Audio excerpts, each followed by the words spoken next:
Start off, Dannielle Moriondo is great. She is in undergraduate studies.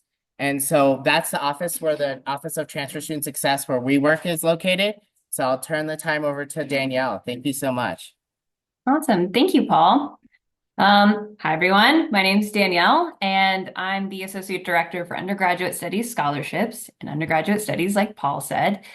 Our office, I like to say it's small but mighty. We have basically 95% of our scholarships are privately funded, so they're given by donors within the community. And pretty much all of them are not college specific. They tend to be more like well, you'll find out, but a little bit more like community specific, and different other criteria like that. So I'll go ahead and start sharing my screen, kind of walk you through what they look like. Okay, so this one, I'm going to start with this one first because this is the one and only scholarship basically in our office that does not require any kind of FAFSA on file. The rest of them that I'm going to show, that is a requirement. So I recommend getting your latest FAFSA in as soon as possible, at least by the scholarship deadlines, to qualify for our scholarships. But like I said, so this one doesn't require it. This one's the Barbara Hancock Snyder Endowed Scholarship. Barbara Snyder was the original, she was a vice president of student affairs a few years ago. And as she retired, this was one of her gifts of that a bunch of people raised to have an endowment moving forward. So it's a $1,200 scholarship for students that are affiliated with the Dream Center. It also does have a GPA component. Not all of the scholarships are going to have a GPA component, but I just want to call attention to that one for this one. This is the Zumbro Family Scholarship. I'm so excited to announce that we just got a little bit more funds for this scholarship. Originally, it was $5,000, and this year it's $6,500 for two students. So that is split between fall and spring semester. It's for students who are in a federally recognized American Indian tribe, and it does have preference for students who are affiliated with a Utah-based tribe. It also does have a GPA component. A lot of our scholarships also we try not to have too many questions. They're all on academic works. I will be sending links out as well. They all do require a personal statement.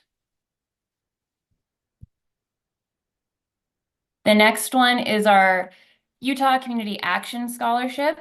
If you ever attended a Head Start program by the Utah Community Action Program, then you are eligible to apply for this scholarship. And it's two scholarships for tuition up to $6,000 per semester.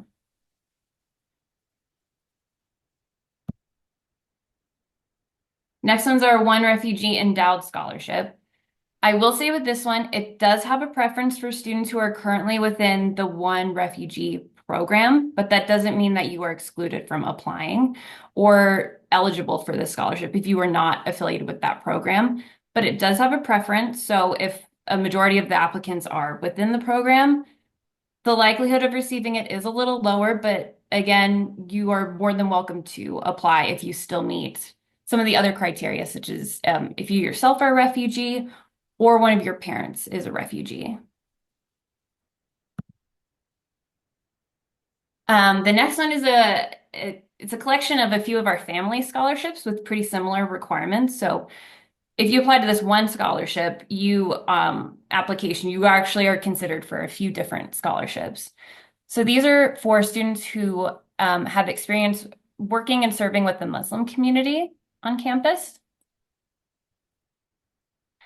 It also does require reference. Not all of ours require reference, but this one does.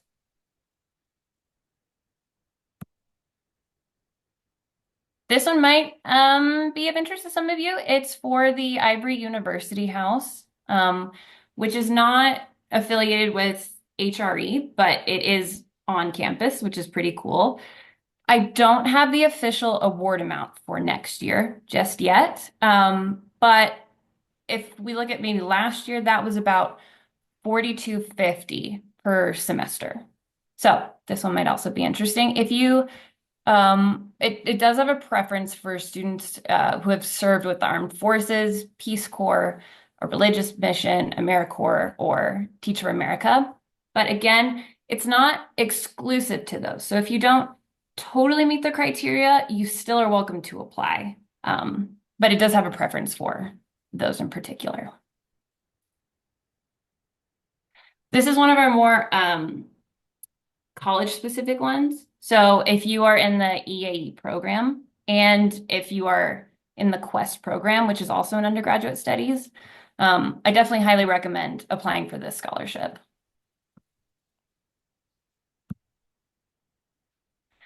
And then the last one is the Norm Gibbons Memorial Scholarship. So if you yourself have experienced incarceration or a parent of yours has experienced incarceration, that's who this scholarship is intended to support. It also, if you attended SLIC and you received the Forward Motion Scholarship, there is a preference for those applicants. But that one, we haven't really received too many Forward Motion applicants, so I would definitely encourage you to apply if you meet the other criteria. And that's pretty much it. I did have a couple of tips of things that I would recommend considering when you apply for our scholarships. One is obviously to, I know this gets at a lot, but please don't wait till the last minute to type up your personal statement. One thing that I think hurts applicants when they apply is formatting. When you do that tends to be missed. Sometimes we'll see like one giant blob of a paragraph, and that can be really hard for scholarship committee members to keep their attention and to really understand your story. So I'd recommend, yeah, to check your formatting. And the other thing too is all of our scholarship recipients. I know it can be intimidating to apply when you have to do a personal statement, but a lot of our recipients aren't necessarily the best writers, but they have a clear voice. And so I would encourage you as you're writing to really think about how this scholarship in particular would benefit you and why you in particular are a good fit for this scholarship. And that's it, unless there are any questions or anything like that. But I think you can turn it back to you, Paul. Thank you. And so one thing I want to appreciate Dannielle for mentioning is we actually did a scholarship workshop with the Writing Center the end of last semester, and it's on our YouTube. Amy, who's the director of the Writing Center, mentioned is that you can submit your writing for essays to the Writing Center. It's not just class papers. So make sure you're aware that you can actually use the Writing Center for your scholarship essays. So thank you so thank you so much, Dannielle. I appreciate it. Welcome. So our next presentation will be from Lexi in the College of Engineering. And so let me just, again, you have just a great group of people who are presenting. She's in the John and Marshall Price College of Engineering. I will be your tech support. Thank you. Okay. So, like Paul said, I'm Lexi Crabb. I work for the John and Marcia Price College of Engineering. I work for the Dean's office, and so Yes. so I work for the Dean's office. So some of the things that my team help with are like general education exceptions. So if you transfer credits in and you're like, this isn't showing up for general education and you think it should count, and you are majoring in one of our 11 majors within the college, that's something that my team helps with. We also help with events like this. We manage all of the student organizations in our college, the engineering ambassadors and other various like scholars groups and programs. So my contact information is up there. I'm the point of contact for all things transfer within the College of Engineering. So if you have questions, you can always reach out to me. Also, we have amazing departmental advisors who are more than willing to help as well. So if you don't know who your advisor is or how to get in contact with them, this QR code would take you to our advising page. You can also look on each individual department page as well. Okay, so we have lots of scholarships in the College of Engineering. So this QR code will take you to our engineering scholarships page. On that page, there's instructions with how to fill out the application through Academic Works. There are deadlines and specific information about transfer student scholarships. So we do have specific transfer student scholarships for engineering students. So that's something that you would be eligible to apply for. Also, departments offer scholarships as well. So you could apply to any of those opportunities within your department. So if you were studying mechanical engineering, you could apply to any of those mechanical engineering scholarships through Academic Works. Oh, something else on our website is we do have PowerPoint links of slides with helpful tips and tricks for filling out College of Engineering scholarships. So even if you're not an engineering student, you want to check that out, feel free to do that. It just has some helpful things that we've noticed when writing scholarship applications. We do require, most of our scholarships require 3.0 cumulative GPA, so that's just something to keep in mind. They also require a personal statement. I know the previous presenter mentioned something about formatting, so that's something that we also pay attention to, so be careful with that. If you want to use, ChatGPT or AI to help you revise, that's great. But be careful when you are copying and pasting that in. We've seen people leaving the prompt from their ChatGPT search with the essays. So just be careful with the formatting. That's something to be mindful of. Okay, and then we also have a housing scholarship for the Ivory Housing. So it's called the Boyer Scholarship. So if you want to live in the Ivory House, that's not technically on campus, right? It's right off campus.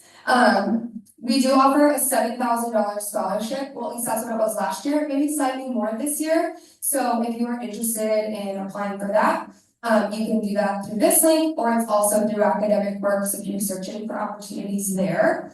That one, you do have to be an engineering student. It is reserved for we have an engineering kind of floor in that space. And the housing scholarship is split up over 3 semesters. So it'll be split over fall, spring, and summer. So just that's something to keep in mind, but it can help make that rent a little bit more manageable. We have a few students who live there and they really love it. So I would say check that out if you're looking for housing help. Yeah, okay. And then just wanted to plug resources that are available for students. So all of our departments have their own tutoring centers or offices, so definitely take advantage of that. Students who have done really well in the class are tutors, so they can help you with, a concept that maybe is difficult, or if you just have a question or a problem, that's stuff that they can help with. Also, the Math Center, the Tutoring Center, the Learning Center, resources for all students, regardless of your major. Okay, and then one great thing about being at the University of Utah is there are so many ways that you can get involved. And so I just want to plug that we have over 40 different student groups in the College of Engineering. You can be in any major, so if you're studying, psychology, but you're really interested in robotics, you could join the robotics club. So definitely check that out. It's a great way to get involved, to meet other people across the college, across the university. So definitely check that out. Also, we have a lot of opportunities for undergraduate research if that's something that you're interested in getting involved with. We bring in a lot of people from industry to do info sessions. So today, someone from Sandia National Labs is actually presenting over in our building, in the Warnock building, with information about how to get involved with them, get an internship, get hired after graduation, things like that. And then we have a couple scholars programs. The Grand Challenge Scholars Program is one that transfer students can be a part of. So if you're interested in joining a cohort of students, check that out. And then the last thing I have is just if you are an engineering student, you want to see what's going on in the college, you can follow us on any one of these social media platforms. We'll post stuff with those recruiting sessions, We post, career job fairs, scholarship opportunities that come up. So definitely follow us on any of these platforms to hear about opportunities within the college. And then, yeah, if you have any questions, I'll be sitting over in the back over there, and I'm happy to chat with you when it's the lunch hour. Thank you. Thank you so much, Lexi. So let's here, and then our next presenter will be David Leone. And one of the really cool things is that the union, this building has a ton of excellent stuff. We are currently located in the union. We do have a lot of different services, one of them being scholarships, which I'll go into more, but there's a lot of different opportunities as student employment. We have a union recreation process on the bowling alley, which is a very unique thing to have in the building, and various things, even though it is a very old building. But today I'll be chatting about union scholarships. First, a little bit about myself. So, as I mentioned, my name is David. I was a first-year student, and I was born in El Salvador. One thing about me is you will always find me with a coffee. If not, you'll find me looking for coffee. But yeah, now let's actually get started with talking about scholarships. So the mission for our scholarships is just to support students that are currently actively working in supporting the community and has helped us see kind of just navigating college and paying for it. We understand that college is expensive, and this is supported in various different ways, as we have a lot of different scholarships for people that are doing works in various different things. So, the scholarships that we have, like I mentioned, a wide array of scholarships. Still, let's look at that you all will qualify for is our transfer student scholarship. We saw last year that we had a high influx of people applying to that scholarship. So this year we are offering 2 of those scholarships rather than 1. Just to kind of support that need that we saw students applying to those scholarships. But we also have a lot of other ones that students would be able to apply for. So for example, there's the unique student leader scholarship, which is to support any student leaders, and student leadership, we define it in a very broad way. The student leadership doesn't mean that you have to hold a position. You can be a student leader at home, different ways. It's really just how you define it and kind of convey that information to us. We have the union scholarship for future alumni. So that means if you are 2 years away from graduating, you can apply for that scholarship as well. We also have the how you could be first gen scholarship. So if you're a first gen student, also you can apply to that one. We have the Juniors Connecting Union Scholarship, which we're bringing it back again. So if any students are actively working and supporting the undocumented community, they can apply to that scholarship as well. These scholarships are available to all students. You can apply to them, even if you don't necessarily relate to the topic that they're working, but just kind of working on actively supporting those communities. So now where to find union scholarships? You can find them in various different places. So if you want to go to that page where I kind of just showed that highlights all of our union scholarships, you want to learn a little bit more about them, is that union.uci.edu. You'll be able to see a big button there that says 5 union scholarships. There will be a little bit more information from when they opened, which was December 16th, to when they closed, which is February 16th, and kind of different information on how to navigate academic works, and also just the different scholarships that we have. But you can also be able to find them directly in academic works. So if you go to academic works and search the keyword union, all the union scholarships will also pop up and you'll be able to apply to them. The way union scholarships work is you can apply to multiple ones. Don't feel like you only have to apply to one. If you are, like, let's say, the top candidate for 2 scholarships, it will give you the one that is the highest amount. So for union scholarship eligibility, one of the things is we do ask that you have the ability to be at least 2.0. We are not too strict on that, so we understand that there are certain things that happen. There might be things here that didn't go well, or things that happen at home, or various different strategies. So even if you don't have a 2.0, you were able to kind of chat through the reasons why that you don't have that, and we still can look into your application. And then the other thing is you have at least half-time status for most of our scholarships. There are certain ones that have different requirements, so I just recommend you kind of look through those. And each scholarship will have all the eligibility requirements in each one stated. These are kind of just like the general broad ones. Another thing with all of our union scholarships is that they're all privately funded, so meaning that if you attended a Utah high school and graduated from there, you would be able to apply and you have to certify you lawful presence. So all our scholarships are open to undocumented students that graduated from Utah High School. Now, tips for success is that I would recommend for union scholarships, please focus on the essays. All the essays are different. Each one has a different prompt. So please don't submit the same essay to all of them. There are multiple people that are applying to these scholarships. So you're like how much effort you put into them, you can tell in it. Another thing that I recommend is don't use ChatGPT. We're able to tell pretty easily when we have 5 people that submitted the same response to a scholarship and they're defining leadership in the same way. So you're pretty easy to tell, which won't help you in the process of it. Obviously you need ChatGPT for that, maybe brainstorming or like some editing, but don't use it to kind of just answer the prompt, because then you have multiple people answering with that same response, which will not help.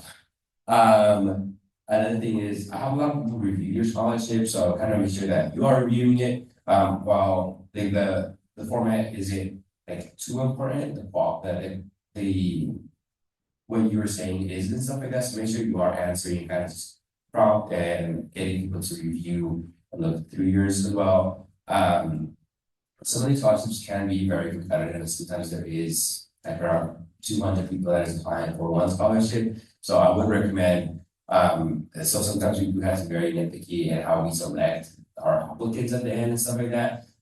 So just make sure that you are if you're updating your resumes, make sure that it does have like the leadership experiences that you're talking about in your essays, stuff like that, because you're able to submit, maybe it's not reflected and stuff like that. Sometimes we do have to kind of strike at very little things and stuff like that at the end of selecting. We do have multiple people that are reviewing these. So there is an extended process of people that isn't just one person making the decision. There's a committee for each scholarship.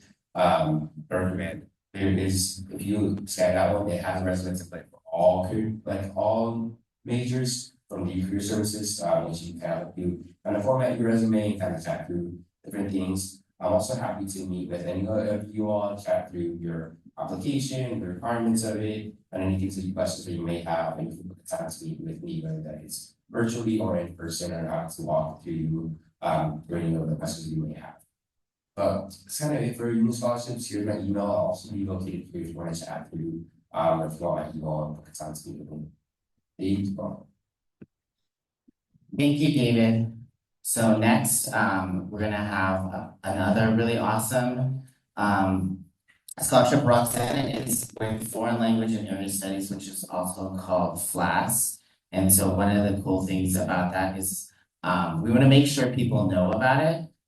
Sometimes students aren't aware it is for all majors. Hi everyone, my name is Roxanna Lee, and I am the Scholarships and Graduate Programs Coordinator at the International and Area Studies Office.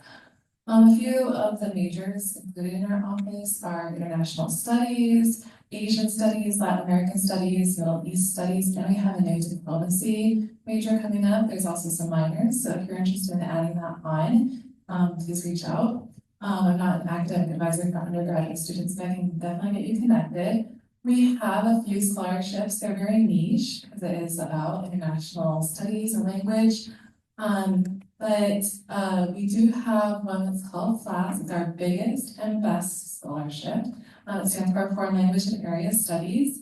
And these are the eligible languages that are covered within the scholarship. So if you are currently studying one of these languages, then you could probably be eligible to apply for this now. If you're not currently studying one of these languages, then if you are interested in learning them, you would need to complete 1 year of study before you could apply for the scholarship.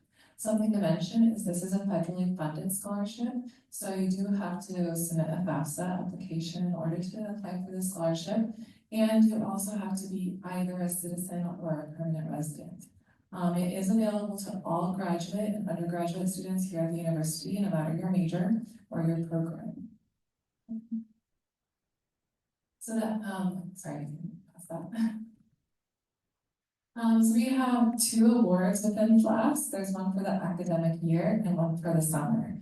There are a little few details about each that I'll review shortly. But these are the amounts that you can receive, and so they are very helpful for many students, receiving this award. The academic year undergraduates, awards are up to $10,000 in tuition and $5,000 stipend. That's split between the 2 semesters and applied to your tuition bill.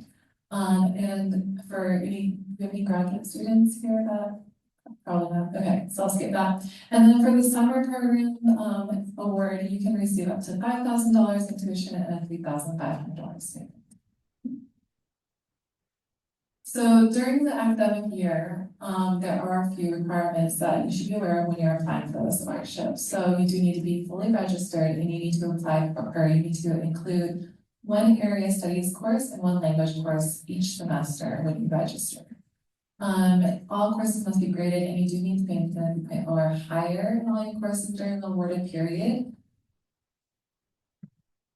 And then another requirement of the scholarship is that you have to complete language evaluations before and after the award, and you also have to submit a report to the Department of Education, who are federally funded by. For the summer award, I do want to make it really clear that we are not a study abroad program. We are only funding for our program. So this is funding for intensive language programs. They could be in the United States or abroad. A lot of our students do go abroad to learn languages. And so for this program, it does need to be a minimum of 6 weeks.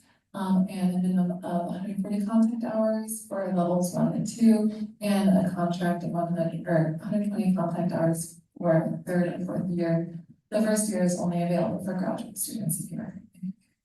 And then the same thing for this, you have to do evaluations before and after your programs and submit the final report. A great way to find programs if you don't know of one that you already wanted to go on, you can reach out to the Learning Abroad office. They have a few programs that meet our eligibility requirements. You can also reach out to me and I can let you know which programs have received eligibility in the past. And let you know, a lot of our students go to Korea, Taiwan, even the Middle East. We have some going to Egypt, Jordan. So for the submission, you do need to submit the FAFSA. You do need the FLAS application, including a 500-word statement of purpose, kind of focusing on the how and whys you're applying for this language in the program. You do need to include transcripts from all higher institutions, and it does require 2 letters of recommendation. And then again, for the summer application, you're not only applying for our funding, you also have to be applying for the program you're going on. There have been cases where students have been awarded a summer award and then they not applied for the summer program and have to forfeit the award. So it's really important that you're looking at deadlines for the summer programs as well. That's something that you want to apply for. So the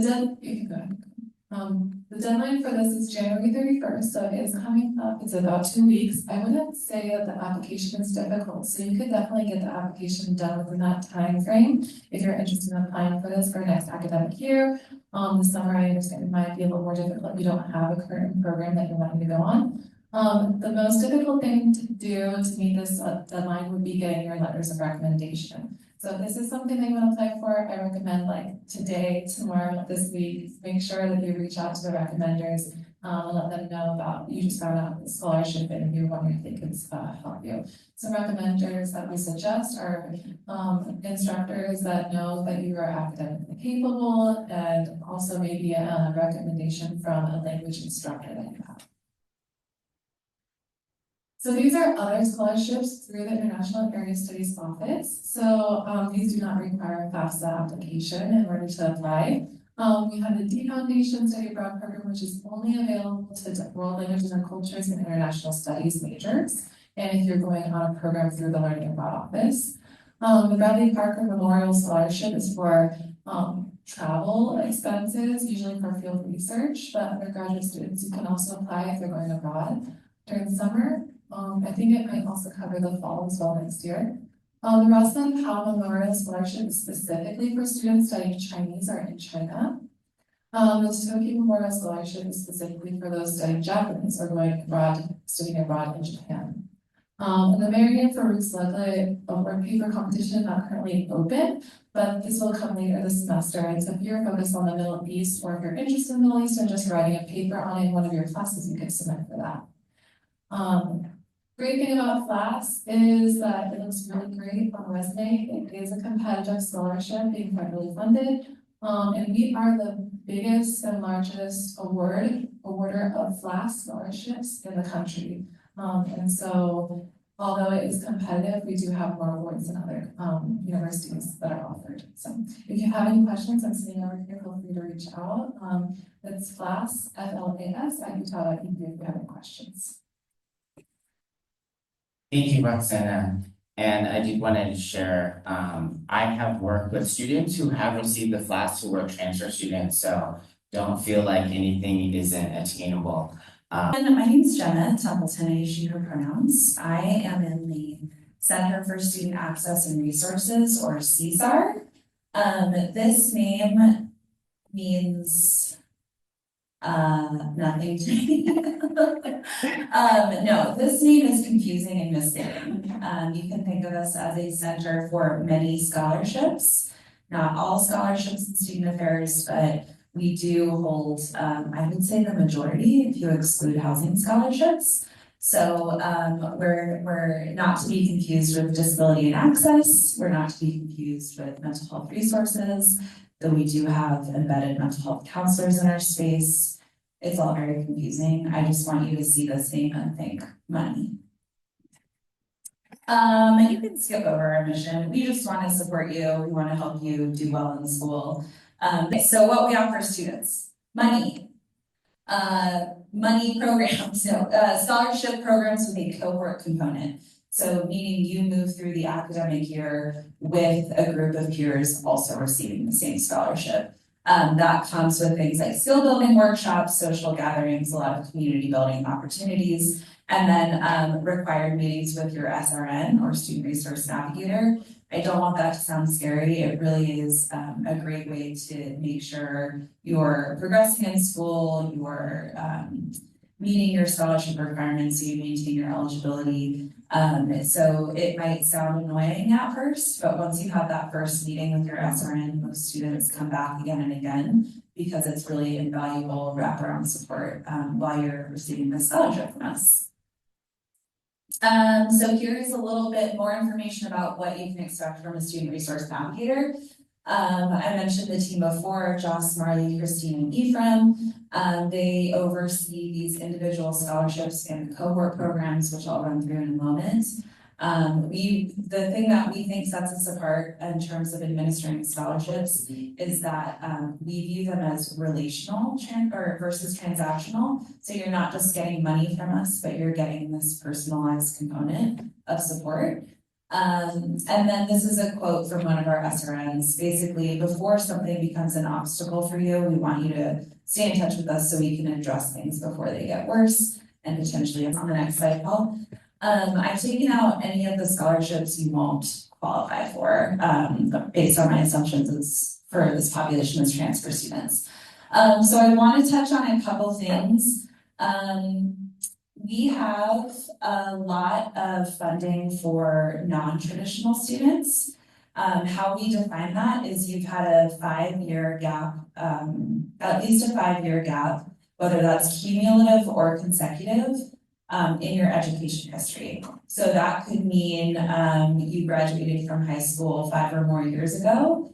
That could mean you started college 8 years ago, you did a semester or two, you took a break, and you're just now coming back. So it doesn't have to be a 5-year chunk. It can be broken up over the past X amount of years.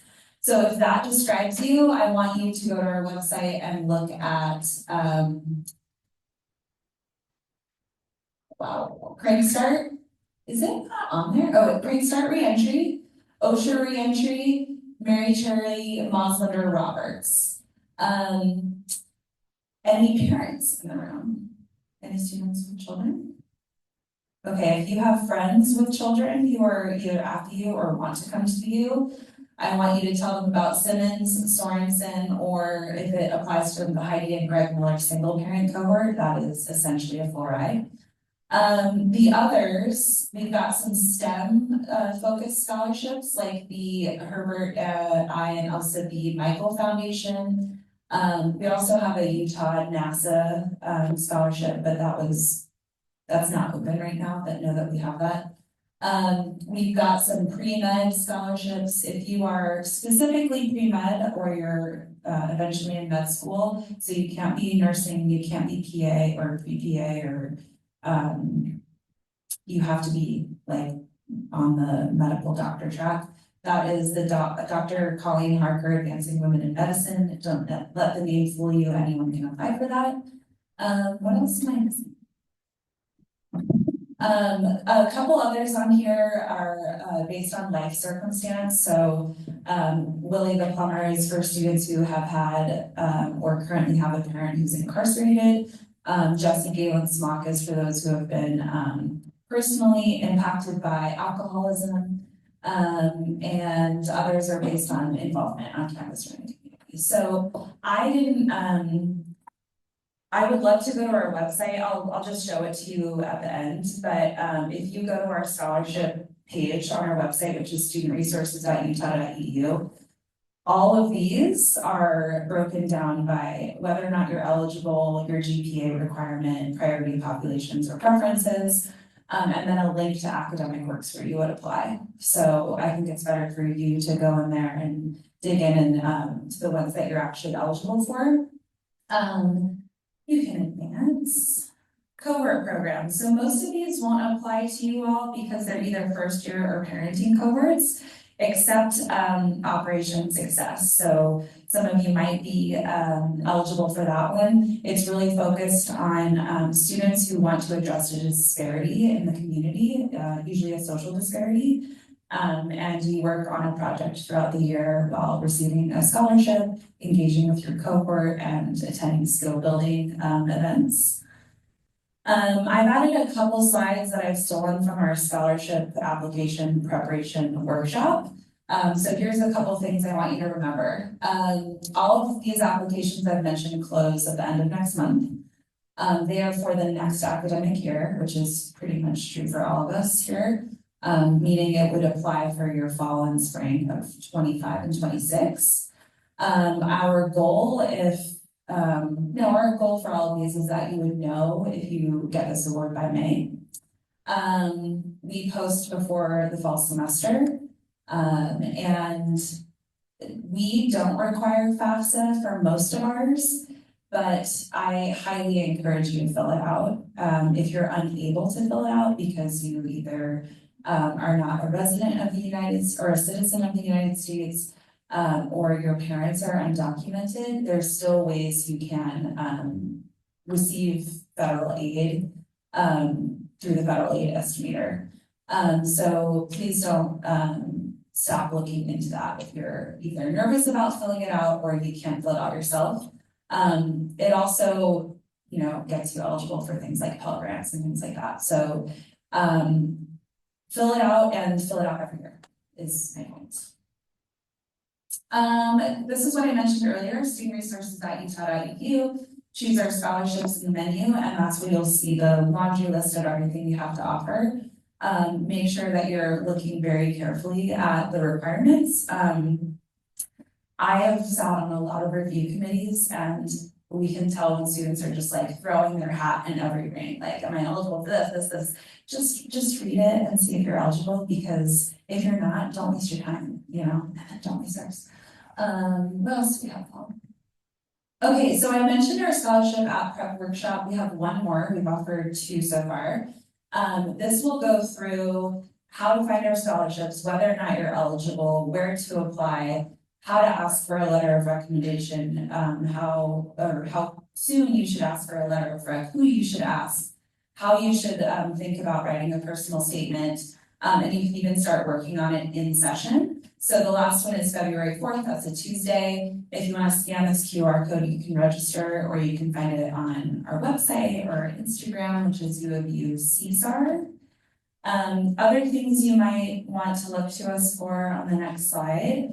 We're on the 4th floor of this building. We have a beautiful view of the Union Lawn. We have kind of like I guess we can't call it panoramic windows, but we have like the best view in the house. So if you wanna come in, hang out, microwave your lunch, study with a friend, reserve our group room, to take a nap or to take a private like therapy call. You can do that. We also we're a pickup location for Center for Campus Wellness's Pleasure Pack delivery service, which is free safer sex supplies. And we also have free Plan B. You just come pick it up. You don't have to talk to anyone about it. You don't have to leave your information. You can just grab it. We also have a shared workstation and printer for free. As long as you're not printing a novel, you're welcome to use that resource. And then the next slide has our contact info. Yeah, reach out if you have any questions. My name's Jenna. You can find it. For our U Alumni Completion Scholarship for this semester, we asked, how do you plan to be an engaged alumni? And most people, this is like such a call out, but most people are like, I will go to football games. And that's really not, that's a part of it, but there's so much more. So I encourage you to like give us the details, but you don't need to be long-winded.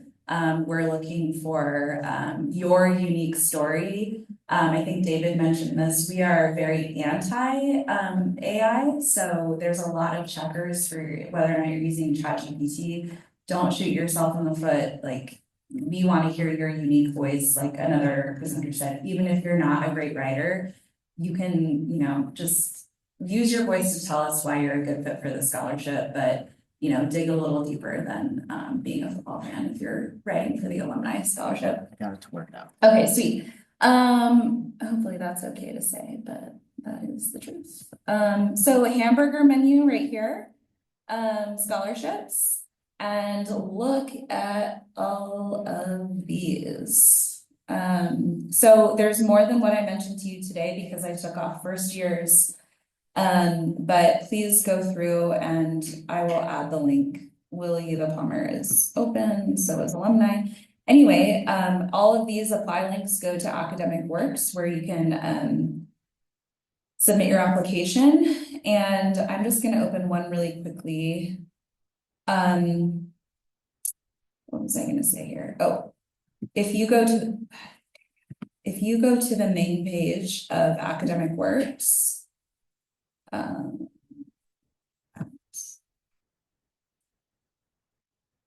scroll halfway down, there is a search bar. So for hours, you could just type in CSAR and find, the list there. Or if you're studying STEM, like use the keyword search to pull up everything you could possibly be eligible for it. That's a really great function, and I'm not sure how many students utilize that. Good morning, everybody. My name is Raquel, pronounced Gole. It is very nice to see all of y'all here. Welcome to the U. Maybe it's your first semester, your second semester, or you are a continuing transfer student. Awesome to have you here. So I am the Associate Director at the Dream Center, and I'll be touching a little bit briefly on undocumented students in higher education and then jump into what it is that we do. And so you scroll down, and so pretty much we have, I wanted to educate a little bit around what the term undocumented means. And so pretty much when it comes to defining undocumented, it refers to anyone residing in any given country without legal documentation, and it includes people who entered the US without inspection and proper permission from the government, and those who may have entered with a legal visa that is no longer valid. And the reason why I provide context is because many times we see students struggling to understand whether they can access our space or not. And again, the Dream Center space, along with all the resources here at the University of Utah, are open to all students. And so pretty much we have the different types of identities. Folks that entered without inspection may have overstayed their visas. People that may have deferred action for childhood arrivals, known as DACA. People who are immigrants, but they're currently in the process of legalization. And then the population of vulnerable immigrants, meaning family members, extended family, elders, children, etc. And so quickly to Utah policies and laws, I will not cover all of this, this is a lot. But I do want to just point out HB 144, which pretty much grants in-state tuition access to undocumented students and anybody who may have moved to the state of Utah, but from a different state, and they attended a Utah high school for 3 years or more. So yeah, not to scare all of y'all into these pieces, but we'll move into best practices.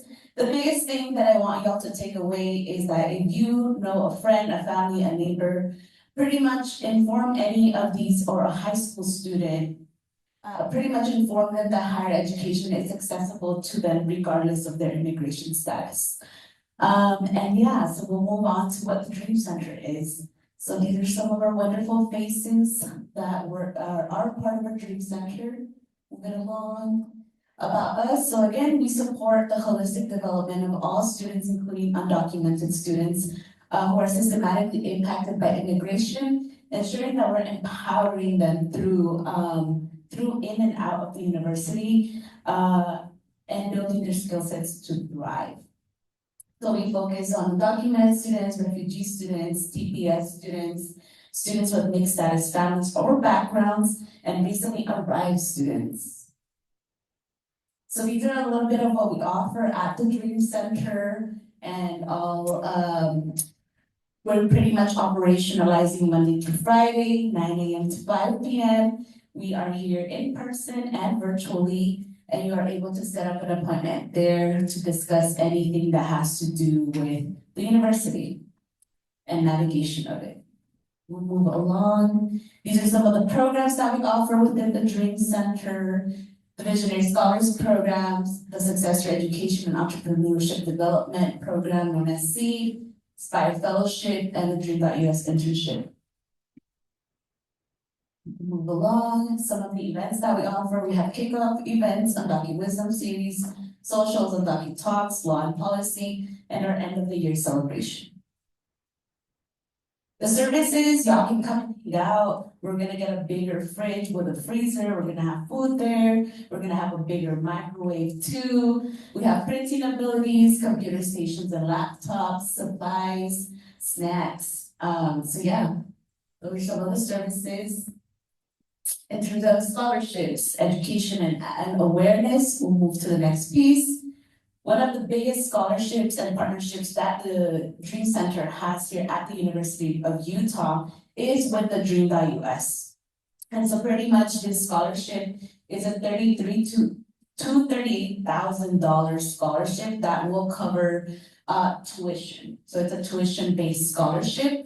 And so pretty much if you are awarded for this scholarship, you pretty much gain access to internship, fellowship opportunities, professional development opportunities, financial assistance for graduate school, building community, career development, and just networking at a national level. So pretty much this scholarship is open right now. It will be closing at the end of this month, I believe.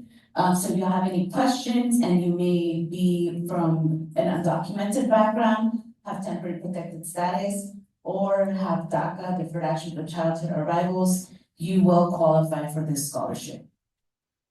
Next slide, please. And these are 3 other scholarships that are available at the Dream Center. The Starfish Scholarship, Herschel Saperstein Scholarship, Summer Student Solidarity Scholarship. Again, these scholarships are open to all students regardless of immigration status. So it's open to all of y'all to apply. And pretty much all of our scholarships should be going live around the month of March. And we're actually moving into academic works as well, similar to our sister center, CSAR. The Center for Student Access and Resources. So we're gonna be moving in there, so y'all will find those scholarships and be able to apply there come this March or so. And then we will distribute the scholarship come fall. And then these are some ways to stay connected. Follow us at UW Dream Center, Facebook, Instagram, X. And again, we're open Monday through Friday, 9 a.m. to 5 p.m. Union Room 70 across the Student Services Building. You can email us dream@utah.edu. Dream.utah.edu is our website. In there, you will also find a sandwich similar to what Jenna shared.